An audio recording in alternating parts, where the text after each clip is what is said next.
Oke, Assalamualaikum warahmatullahi wabarakatuh. Sebelumnya, perkenalkan nama saya Raka Narendra Putra Wahyu. Saya dari NIM 400305056300086 dari kelas Gedung 1, Prodi Teknik Infrastruktur Sipil dan Perancangan Arsitektur.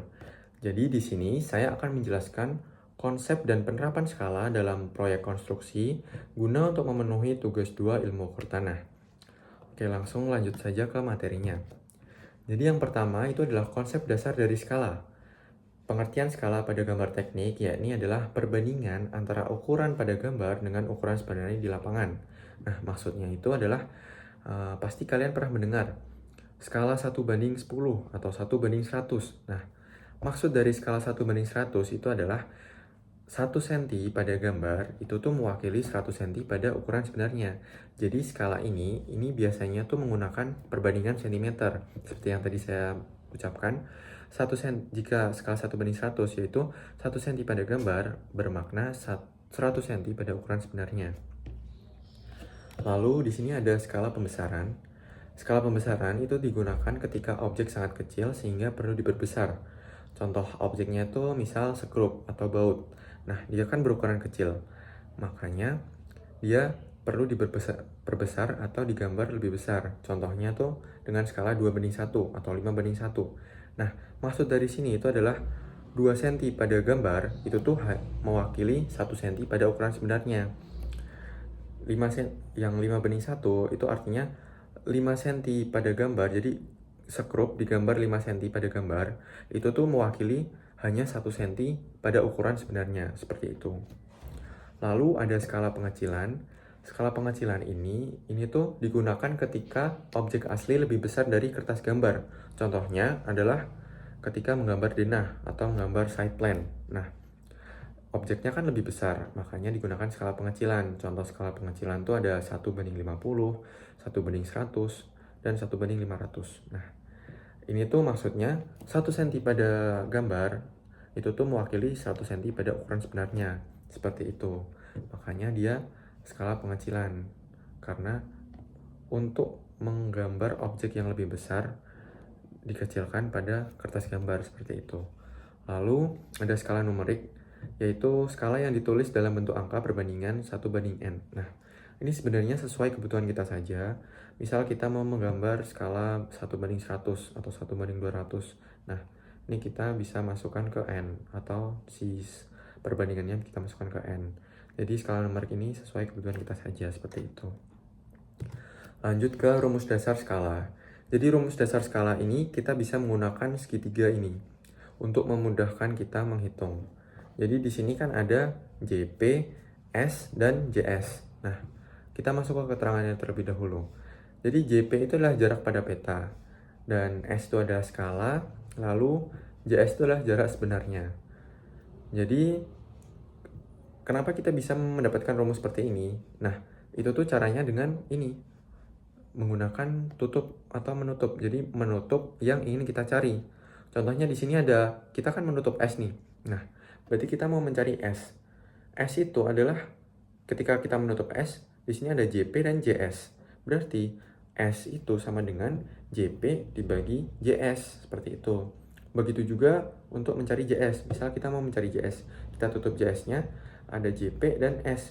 Berarti JS itu adalah JP atau jarak pada peta dibagi dengan skala. Dan begitu juga untuk JP, kita menutup JP, ada S dan JS. Nah, karena S dan JS ini itu dia sejajar, makanya dia dikali. Jadi jarak pada peta itu adalah skala dikali jarak sebenarnya. Oke, kita lanjut ke contoh perhitungan skala. Yang pertama itu adalah contoh menghitung ukuran sebenarnya dari gambar. Nah, ini contoh soalnya. Diketahui skala 1:100 dengan panjang gambar atau JP 5 cm, ditanya ukuran sebenarnya atau JS. Nah, di sini kan saya menulis rumusnya itu JS itu adalah JP dikali skala. Padahal pada slide sebelumnya, untuk mencari JS itu adalah JP dibagi skala. Nah, kenapa saya menulisnya langsung dikali? Karena JP, berarti kan ini JP 5 cm dibagi 1/100. Nah, karena dibagi 1/100 pecahan, ketika dibagi kan dia dibalik jadi 100 per 1 dikali 100 per 1. Nah, sama aja langsung dikali dengan 100. Makanya di sini saya langsung tulis dengan dikali 100. Seperti itu. Jadi ukuran pada gambar 5 dikali 100 sama dengan 500 cm. Lalu karena di sini masih cm, kita ubah ke meter. 1 meter sama dengan 1 cm. Maka 500 cm dibagi 100 sama dengan 5 meter. Jadi panjang sebenarnya adalah 5 meter, seperti itu. Lalu lanjut ke soal kedua, menghitung ukuran gambar dari ukuran sebenarnya. Di sini diketahui skala 1:200 dengan panjang sebenarnya atau JS 20 meter. Ditanya jarak pada gambar. Nah, di sini kan saya menulisnya jarak pada gambar tuh jarak sebenarnya dibagi skala. Sedangkan pada slide sebelumnya jarak sebenarnya itu jarak pada peta itu skala dikali jarak sebenarnya kan. Jarak pada gambar atau jarak pada peta itu skala dikali jarak sebenarnya.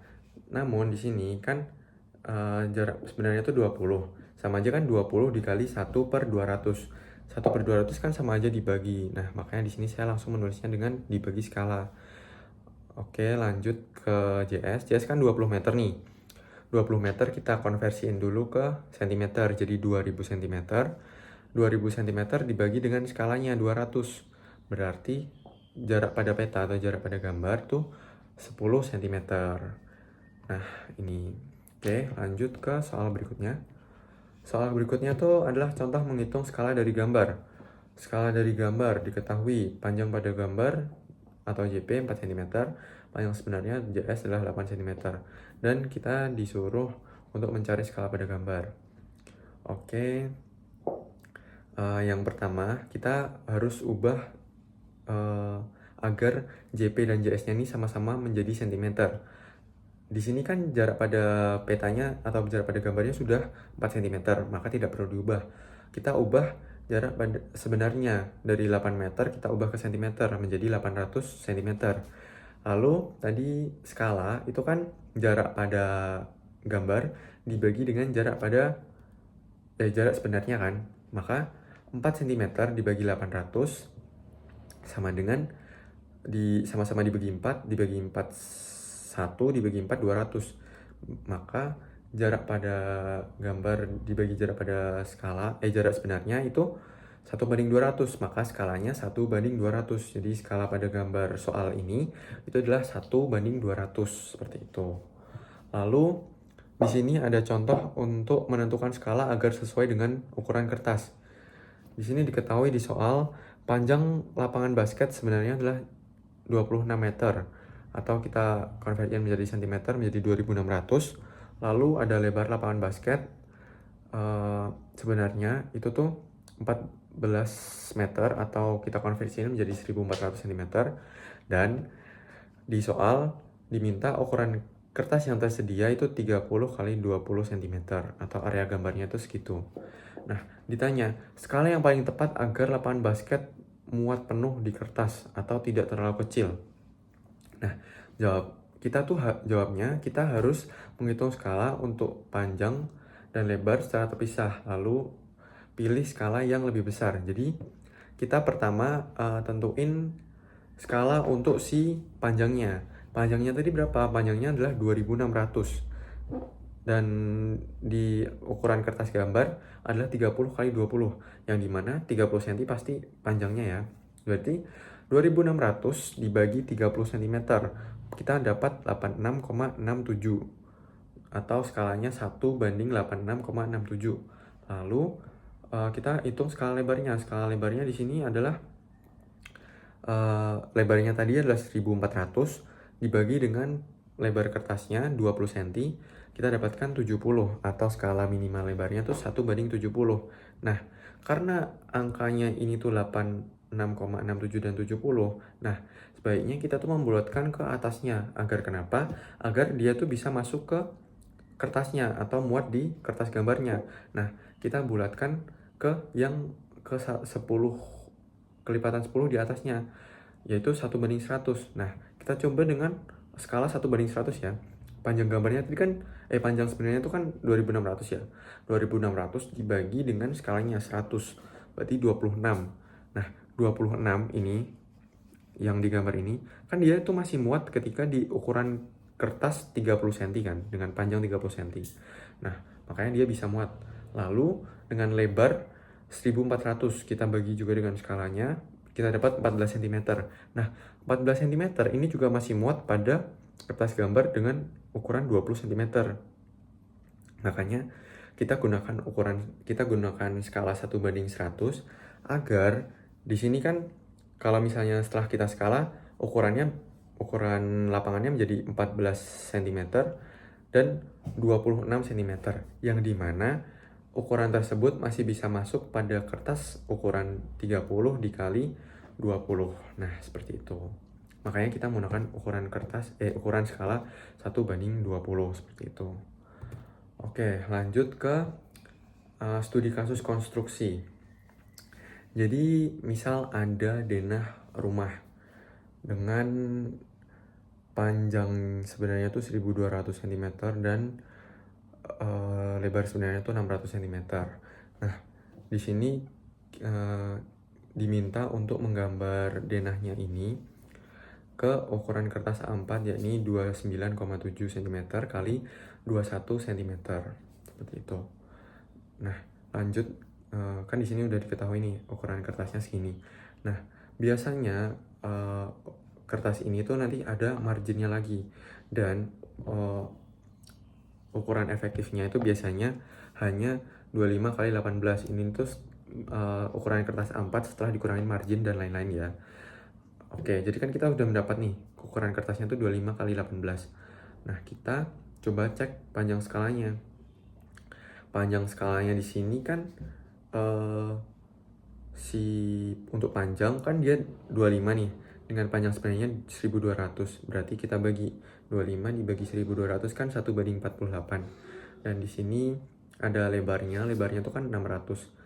Dan lebar di kertasnya 18, berarti 18 dibagi 600 dan dapat 1:33,33. Nah, di sini kan angkanya tuh tidak bulat ya. Nah, agar gambarnya itu nyaman atau masuk semua, kita tuh menggunakan skala yang lebih besar atau kita naikkan skalanya jadi 1:50. Nah, kenapa kayak gitu? Kita coba ya. Jadi skala 1:50 ini kita masukkan ke menghitung jarak pada gambarnya.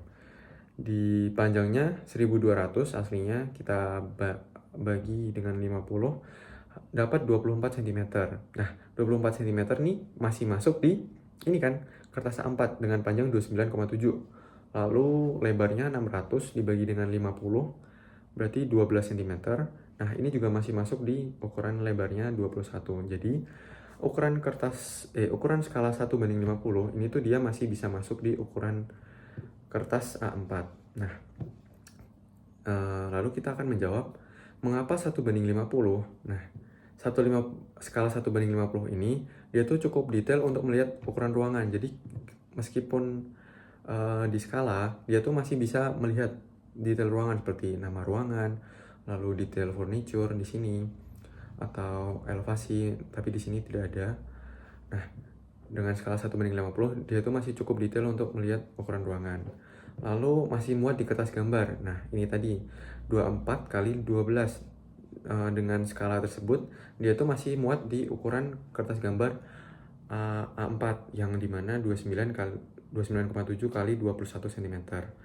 Lalu mudah dibaca oleh pekerja lapangan. Jadi karena gambarnya ini muat dan juga proporsional, maka gambar si denahnya ini dia tuh lebih mudah untuk dibaca oleh pekerja lapangan seperti itu. Lalu di sini ada dampak jika terjadi kesalahan. Jadi dampak jika terjadi kesalahan skala itu yang pertama tuh kesalahan ukuran bangunan. Sudah pasti, karena kenapa? Misal di skala aslinya tuh 24 cm. Namun ketika membaca skalanya kita salah, menggunakan skala yang salah, ternyata didapatkan menjadi 30 cm. Nah, yang harusnya 24 cm menjadi 30 cm, pasti pada ukuran bangunannya juga terdapat kesalahan kan. Nah, lalu jumlah material yang tidak sesuai. Karena kesalahan ukuran bangunan, maka material yang digunakan pun yang sebelumnya hanya membutuhkan sekian menjadi bertambah karena kesalahan ukuran tersebut. Lalu biaya konstruksi meningkat. Karena jumlah material yang tidak sesuai atau bertambah, maka biaya konstruksi tersebut kan bakalan meningkat juga, dan hal tersebut sebenarnya tidak dibutuhkan. Lalu pekerjaan tidak sesuai desain. Nah, ini sudah pasti karena yang sebenarnya desainnya hanya 24 cm dengan skala 1:50. Ketika kita salah membaca skala, maka desainnya juga berubah. Misal tiba-tiba menjadi 30 cm pada desainnya. Nah, hal tersebut bisa menjadikan kesalahan atau pekerjaannya tidak sesuai dengan desain. Oke, lalu hubungan skala dengan ketelitian lapangan. Jadi, skala ini sangat mempengaruhi ketelitian pekerjaan. Jadi, jika skalanya sesuai, maka uh, tidak akan membingungkan pekerja lapangan dan memudahkan komunikasi antara arsitek, insinyur, dan juga kontraktor, sehingga pekerjaan akan bisa selesai lebih cepat dan juga sesuai dengan desainnya. Nah, jika ketika kita mempunyai ketelitian dalam membaca skala, ini tuh akan memudahkan si pekerja lapangan juga dan juga kita sebagai insinyur, karena pengukuran dan pemasangan struktur oleh pekerja lapangan itu akan lebih presisi. Ketika pemasangan strukturnya baik dan lebih presisi, maka akan menimbulkan minimnya kesalahan seperti itu. Oke, lanjut ke analisis singkat. Jadi, mengapa pemahaman skala sangat penting dalam proyek konstruksi? Karena skala menentukan keakuratan gambar teknik yang digunakan sebagai pedoman pembangunan. Jadi, gambar teknik ini kan dia adalah pedoman dari sebuah rancangan bangunan. Makanya, sangat penting untuk pemahaman skala. Itu untuk menghindari yang pertama kekeliruan, yang kedua ada kesalahan, dan di sini ada pengerjaan ulang. Kenapa pengerjaan ulang? Karena jika kita tidak memahami skala dengan benar, maka hasil atau prakteknya pasti akan berbeda. Ketika prakteknya berbeda, maka tidak sesuai. Ketika tidak sesuai, maka kita perlu mengerjaan ulang seperti itu. Nah, jika kita paham atau sudah mengerti tentang skala, maka kita akan lebih efektif dalam komunikasi antara arsitek, insinyur, dan kontraktor, sehingga lebih memudahkan terjadinya pembangunan proyek tersebut. Lalu, di sini ada risiko teknis dan finansial jika terjadi kesalahan interpretasi skala. Yang pertama ada risiko teknis, itu ada ukuran bangunan tidak sesuai desain. Nah, ini karena skalanya berbeda. Misal, skala aslinya 1:50 dengan desain 24 cm. Namun, kita salah membacanya dan malah menjadi 30. Nah, hal tersebut pasti menjadikan ukuran bangunan itu tidak sesuai kan, yang harusnya awalnya 24 menjadi 30. Lalu, kesalahan posisi. Karena ukurannya tidak sesuai, otomatis posisi atau letak strukturnya berbeda. Nah, hal tersebut mempengaruhi ke posisi struktur juga. Dan di sini bangunan tidak presisi dan kegagalan konstruksi. Karena posisi struktur yang tidak sesuai, maka bangunan tersebut tidak presisi dan beresiko mengalami kegagalan konstruksi. Nah, oke, selanjutnya ada risiko finansial. Risiko finansial tuh yang pertama ada pemborosan material. Kenapa pemborosan material? Karena misal yang seharusnya hanya 24 cm desain menjadi 30. Nah, hal tersebut kan akan menimbulkan pembelian material yang berlebih. Nah, hal tersebut membuat pemborosan material. Selanjutnya ada biaya pembangunan meningkat. Otomatis ketika sudah dianggarkan sebelumnya hanya untuk 24, namun ternyata salah membaca skala menjadi 30, biaya pembangunan tersebut kan otomatis juga meningkat. Lalu pekerjaan yang harus diperbaiki atau dibongkar ulang. Ketika bangunan tersebut melebihi atau tidak sesuai dengan presisi, nah, atau tidak sesuai dengan posisi struktur, otomatis akan menimbulkan risiko kegagalan konstruksi, yang dimana hal tersebut harus diperbaiki atau dibongkar ulang seperti itu. Oke, dan sepertinya hanya sampai di sini penjelasan singkat dari saya. Kurang lebihnya mohon maaf. Terima kasih. Wassalamualaikum warahmatullahi wabarakatuh.